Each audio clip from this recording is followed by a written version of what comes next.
भारत दौरे पर ब्रिटिश प्रधानमंत्री कीर स्टार्मर, दोनों देशों के प्रतिनिधि मंडल स्तर की बैठक, देशों के बीच संबंध सुधारों पर चर्चा।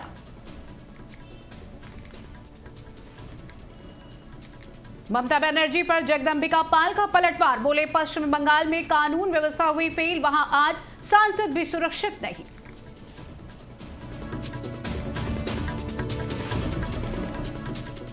एनडीए में सीट बंटवारे पर विवाद, संजय झा ने कहा बातचीत अंतिम दौर में, जबकि नितिन नवीन ने कहा सबको विस्तार का हक।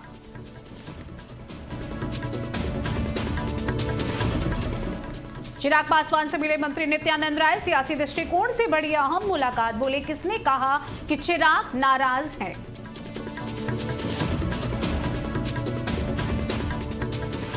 टिकट किराया बढ़ोतरी के विरोध में प्रदर्शन, बीआरएस नेता ने बस में यात्रा कर यात्रियों से की बात, सरकार पर जमकर साधा निशाना।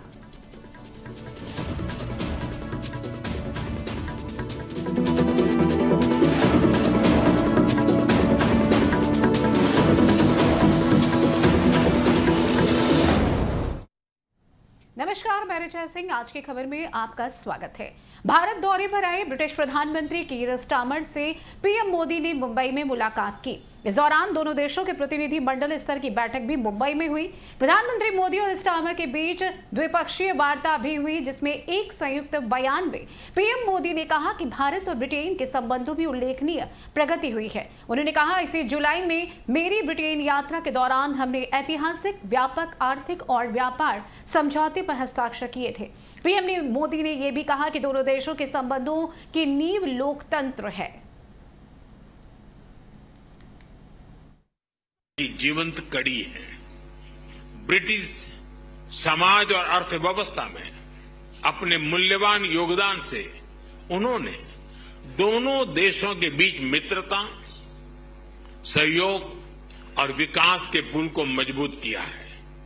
फ्रेंड्स, भारत का डायनेमिज्म और यूके की एक्सपर्टाइज मिलकर एक यूनिक सिनर्जी बनाती है। हमारी साझेदारी ट्रस्टवर्दी है, टैलेंट और टेक्नोलॉजी ड्रिवन है। और आज जब मैं और प्रधानमंत्री स्टार्मर मंच पर एक साथ खड़े हैं, तो ये हमारा स्पष्ट कमिटमेंट है कि हम एक साथ मिलकर दोनों देशों के लोगों के लिए एक उज्जवल भविष्य का निर्माण करेंगे। मैं एक बार फिर इस भारत यात्रा के लिए प्रधानमंत्री स्टार्मर का, उनके डेलीगेशन का हार्दिक धन्यवाद देता हूं। बहुत बहुत धन्यवाद। रुक करेंगे अगली खबर की ओर। भाजपा नेता जगदंबिका पाल ने पश्चिम बंगाल की मुख्यमंत्री ममता बनर्जी के बयान पर पलटवार करते हुए क्या कुछ कहा, सुनिए। देखिए, वेस्ट बंगाल में आज लॉ एंड ऑर्डर कोलैप्स कर चुका है, कोई सुरक्षित नहीं है। आपने देखा कि जिस तरह से वक्त का जब कानून पास हुआ, स्टेट स्पॉन्सर्ड हिंदुओं को मजबूर होना पड़ा, लोगों को पलायन होना पड़ा। अब अगर सांसद, विधायक वहां सुरक्षित नहीं है, जिस तरह से उन पे जानलेवा हमला हुआ, तो आखिर इसकी जिम्मेदारी किसकी है? और निश्चित तौर से जिस तरह से वहां पे स्टेट स्पॉन्सर्ड वायलेंस हो रहा है, तो उस सरकार की ममता को जिम्मेदार है। और ममता, वहाँ की जो स्टेट मशीनरी है, आज पुलिस है, वो टीएमसी के एक आर्गन के रूप में काम कर रहा है। और निश्चित तौर से वहाँ की स्थिति जिस तरह से चिंताजनक है, इस पर कार्रवाई होनी चाहिए। बढ़ते हैं अगली खबर की ओर। एनडीए में सीटों के बंटवारे को लेकर विवाद की खबरें तूल पकड़ रही हैं। इस पर जेडीयू सांसद संजय झा और मंत्री नितिन नवीन का बयान सामने आया है। क्या कुछ सामने आया है, बयान सुनिए। सीट का बंटवारा का होता है, स्वाभाविक हर एक पार्टी को लगता है कि हमको सीट मिले ज्यादा, इसमें कोई गलत नहीं है। लेकिन सबका अपना स्ट्रेंथ है, उसी हिसाब से होता है। और मेरे ख्याल से बातचीत अंतिम दौर में और जल्दी ही आ जाए। सर, एक आगे सवाल है। कांग्रेस आज चार्जशीट रिलीज करने वाली है, बिहार सरकार के जो कार्यकाल है उस पर चार्जशीट करने वाली है। दिल्ली से कई बड़े नेता आ रहे हैं, पूर्व मुख्यमंत्री आ रहे हैं और कुशासन की सरकार बताई जा रही है जो नीतीश कुमार की सरकार है। इसे कुशासन की सरकार तो तब थी जब बिहारी कहने में दुनिया में लोगों को शर्म लगता था, और वो कांग्रेस की सरकार थी। जरा अपने गिरेबान में झांक कर बताना चाहिए कि जब सरकार चला रहे थे तो बिहार का क्या हाल करके रखे थे। 5 बजे शाम के बाद पटना स्टेशन से बाहर नहीं कोई निकलता था। हम जहां से आते हैं दरभंगा मधुबनी से, नीतीश कुमार जी से पहले कोई शाम में आ गया स्टेशन पर तो रात भर रहता था कि सुबह अब जाएंगे दरभंगा, और अब पटना में मेट्रो चल रहा है। तो अगर महिला का एम्पावरमेंट कुशासन है, रोड बनाना कुशासन है, बिजली देना कुशासन है, अगर यही कांग्रेस को समझ में आता है, इसीलिए कांग्रेस गर्त में चली गई। कुछ बचा है उसका कांग्रेस का यहाँ पर? देखिए सर, लोकतंत्र है। लोकतंत्र में सभी पार्टियों को अपने विस्तार करने का अधिकार होता है, और मैं मानता हूं कि उस अधिकार के तहत हर पार्टी अपना अधिक से अधिक दावा प्रतिदावा करती है। लेकिन सभी दलों को ये मालूम है कि बिहार में एनडीए की 243 सीटों पर मिलकर चुनाव लड़ना है, और ये 5 पांडव के रूप में लड़ेंगे। और निश्चित रूप से जो अराजकतावादी, जो भ्रष्टाचारी लोग हैं, उनको सत्ता से दूर रखकर, ताकि बिहार की जनता उन भ्रष्टाचारियों से, अराजकतावादियों से बच सके। रुक करेंगे अगली खबर की ओर। केंद्रीय मंत्री और भाजपा नेता नित्यानंद राय आज केंद्रीय मंत्री और लोजपा आर प्रमुख चिराग पासवान की मां से मिलने उनके आवास पर पहुंचे। एनडीए के अंदर सीट बंटवारे को लेकर चल रहे विवाद के बीच नित्यानंद का चिराग से मिलना कहीं न कहीं सियासी दृष्टिकोण से जरूर देखा जा रहा है। हालांकि नित्यानंद राय ने इस मुलाकात को एक साधारण मुलाकात की तरह ही दिखाने का प्रयास किया। उन्होंने कहा कि मेरे और चिराग के अभिभावक इसी घर में हैं और मैं उनका आशीर्वाद लेने आया हूं। चिराग की नाराजगी को लेकर उन्होंने कहा कि किसने कहा कि चिराग नाराज हैं। हमारे भी अभिभावक और चिराग जी के भी अभिभावक इस घर में हैं, तो हम दोनों के लिए जो आदरणीय है वह इस घर में है। उनका आशीर्वाद लेने आए थे। कौन कह दिया आपको कि चिराग नाराज है? बढ़ेंगे अगली खबर की ओर। रेवंत रेड्डी सरकार ने 20 महीनों में आरटीसी किराए में 5 गुना वृद्धि की है, जिसके चलते विरोध में बीआरएस पार्टी विरोध प्रदर्शन कर रही है। इसी कड़ी में बीआरएस नेता टी हरीश राव ने बस में यात्रा की और यात्रियों से बातचीत भी की। इस दौरान उन्होंने कहा कि एक तरफ रेवंत रेड्डी है, सरकार महिलाओं को मुफ्त बस सेवा प्रदान करती है और दूसरी तरफ पुरुषों से 2 गुना किराया वसूलती है। इससे लोगों को क्या फायदा हो रहा है? उन्होंने कहा कि सरकार त्योहारों, टोल टिकटों और राउंड अप के नाम पर शुल्क बढ़ा रही है, जो कि गलत है। रेड्डी सरकार पिछले 20 महीने में 5 बार आरटीसी का चार्जेस बढ़ाए। एक तरफ महिलाओं को फ्री बोलते हैं, दूसरे तरफ पुरुषों को डबल टिकट मार रहे हैं। अब इसमें देने का क्या है? घर में बीवी को फ्री बोले, हस्बैंड को आप डबल टिकट ले रहे, इसमें कुछ फायदा क्या है? आप एक बार फेस्टिवल के नाम पे डबल टिकट, डबल चार्जेस ले रहे, और टोल गेट के ऊपर चार्जेस बढ़ाए हैं, राउंड फिगर के नाम पे चार्जेस बढ़ाए, बच्चों का और एम्प्लॉइज का जो मंथली पास होता है उसका 400 रुपये बढ़ाए। आज हैदराबाद में 50% आरटीसी चार्जेस बढ़ाए। अभी मैं मेहदीपट्टनम में आरटीसी बस चढ़ के आरटीसी क्रॉस रोड आया। कल तक 30 रुपया टिकट था, आज 40 रुपया कर दिया। सुबह 10 रुपये, शाम पे 10 रुपये, रोजाना 20 रुपया बढ़ गया। बोले तो महीने में 600 रुपया ऊपर गिर रहा।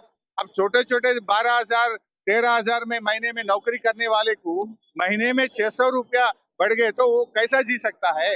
आरटीसी आज प्राइवेटाइजेशन करने के लिए रेवंत रेड्डी सरकार काम कर रहा। परसों जुबली बस स्टैंड और हैदराबाद सिटी के बस स्टैंड को हड़कों में लगा के 1500 करोड़ रुपया लोन लाए। जो हैदराबाद में पिछले 50 साल से है सो वर्कशॉप, मियापुर वर्कशॉप और उप्पल वर्कशॉप, दोनों को बेचने के लिए रेवंत रेड्डी मार्केट में लगा दिया। और ऊपर से हैदराबाद में पूरे आरटीसी बसेस निकाल के इलेक्ट्रिक बसेस लाने का कोशिश कर रहा। इसमें ड्राइवर नहीं रहता, कंडक्टर नहीं रहता। जितने भी हमारे आरटीसी ड्राइवर कंडक्टर सिटी में 12-13 हजार लोग काम कर रहे हैं, अब इन लोगों का नौकरी बर्खास्त हो जाता। बढ़ेंगे अगली खबर की ओर। कांग्रेस ने बिहार की एनडीए सरकार के खिलाफ आरोप पत्र जारी किया है, जिसके बाद सियासत में नई आग भड़की हुई है। मामले पर बिहार सरकार में मंत्री अशोक चौधरी का भी बयान सामने आया है। क्या कुछ कहा है, सुनिए। हम उम्मीद करते हैं कि जिस नीतीश कुमार को बिहार के विकास दर 2.5 का मिला था, आज बिहार का विकास दर डबल डिजिट में है। इसको भी पिछले कई वर्षों से इसका भी बखान होना चाहिए उस चार्जशीट में। हम उम्मीद करते हैं कि 40% जब नीतीश कुमार आए थे तो गरीबी रेखा के नीचे लोग थे और आज 16% लोग हैं, 30% लोग गरीबी रेखा के ऊपर निकले। हम सस्टेनेबल डेवलपमेंट की बात करते हैं, हम इंक्लूसिव ग्रोथ की बात करते हैं, तो वो सब भी बात आनी चाहिए। ये भी आना चाहिए कि लंबे समय तक आज़ादी रही लेकिन जो अति पिछड़े महादलित के लोग थे जिनको कि मुख्य धारा से जोड़ा नहीं गया था, पंचायती राज व्यवस्था में बिहार पहला राज्य है जिनको एकल पद पर आरक्षित करके उनको एक नई राजनीतिक पीढ़ी को पैदा करने का काम नीतीश कुमार ने किया, उसका भी चर्चा होगा।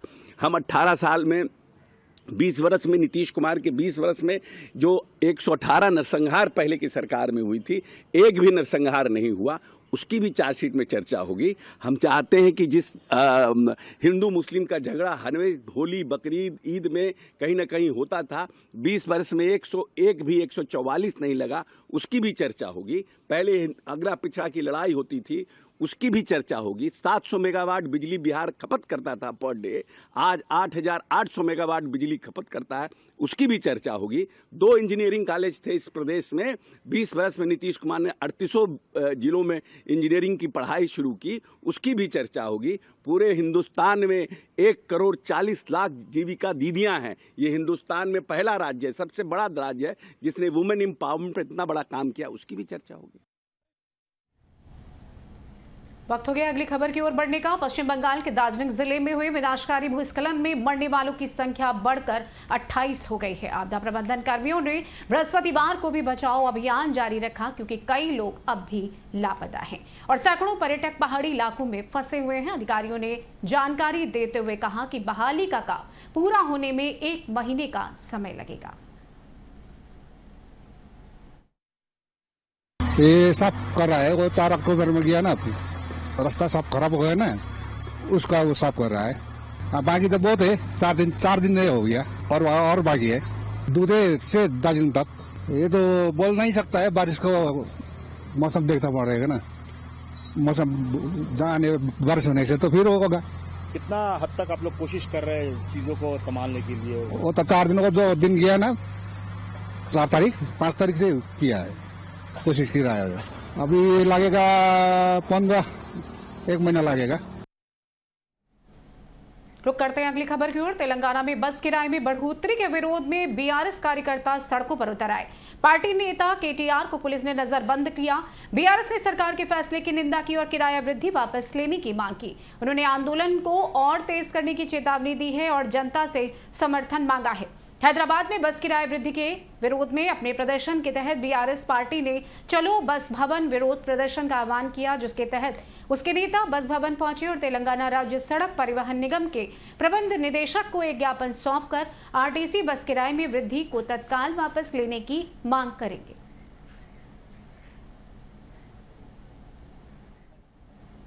वक्त हो गया अगली खबर का। राजस्थान की अंता विधानसभा सीट पर उपचुनाव की तारीखों का ऐलान हो चुका है। अंता में 11 नवंबर को मतदान होगा और 14 नवंबर को नतीजे आएंगे। अंता विधानसभा सीट पर उपचुनाव की तारीखों का ऐलान होते ही बयानबाजी का दौर भी सामने आ गया। इस बीच नेता प्रतिपक्ष टीकाराम जूली ने क्या कुछ कहा, सुनिए।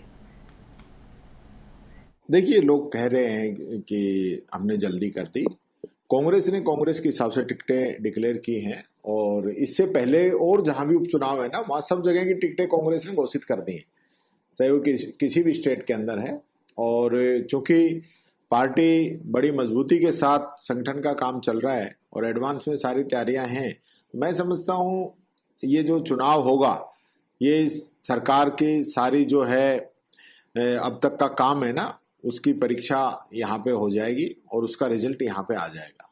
आज जो पूरे प्रदेश के अंदर जिस प्रकार से आतंक और तानाशाही और करप्शन का काम जो चल रहा है, कानून व्यवस्था चौपट जो हुई पड़ी है, किसानों पे कोई ध्यान नहीं दिया जा रहा है, युवाओं को भटकाया जा रहा है, ये सारे मुद्दे रहेंगे। हमारी योजनाओं को बंद करने के अलावा इन लोगों ने काम क्या किया है, ये सारे सवाल जो है जनता इनसे पूछेगी और उसका जवाब इन लोगों को देना पड़ेगा।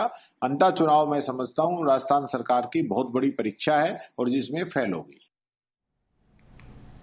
रुक करते हैं अगली खबर की ओर। चुनाव की घोषणा हुए 3 दिन बीत गए। अब तक राष्ट्रीय जनतांत्रिक गठबंधन में सीट शेयरिंग का फॉर्मूला तय नहीं हुआ है। सीट शेयरिंग को लेकर जारी माथापच्ची के बीच पटना में सियासी गहमा गहमी बढ़ गई है। वहीं इस बीच सीपीआई से के महासचिव MA बेबी ने क्या कुछ कहा, सुनिए।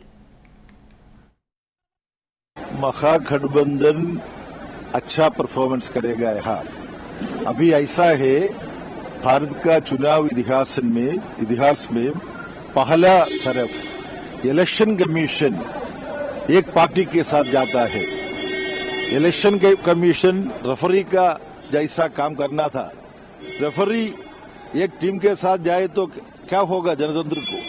यहाँ ऐसा होता है, वो करेक्ट करने के लिए इलेक्शन कमीशन जो गलती करता है बिहार में, इनको शिक्षा देने के लिए भी जनतांत्रिक मोर्चा के साथ बिहार का लोग ये चुनाव में अपना वोट डालेगा। सर, मुकेश सहनी की पार्टी ज्यादा सीट डिमांड कर रही है, सीपीआईएम भी 30 सीटों की मांग कर रही है, कैसे होगा सर बंटवारा?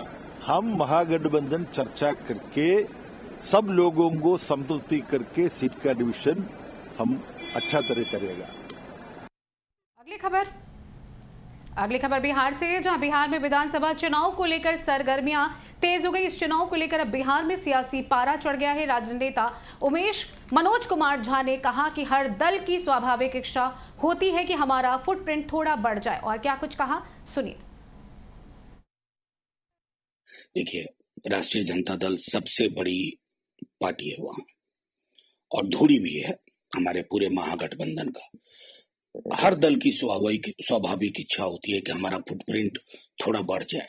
लेकिन मैं बताऊं, कोई भी हो, डी राजा साहब हो, बेबी साहब हो, दीपांकर जी हो, मुकेश जी हो, कांग्रेस लीडरशिप हो, सबको ये पता है कि फुटप्रिंट तो अल्टीमेटली बदलाव की हवा का होना चाहिए। और उसी मद्देनजर सब एक मत होंगे। और आपको मैं बता रहा हूं, कहीं कोई विसंगति, मनमुटाव नहीं रहेगा। फिलहाल के लिए इस खास बुलेटिन में बस इतना ही। जुड़े रहें आज की खबर के साथ।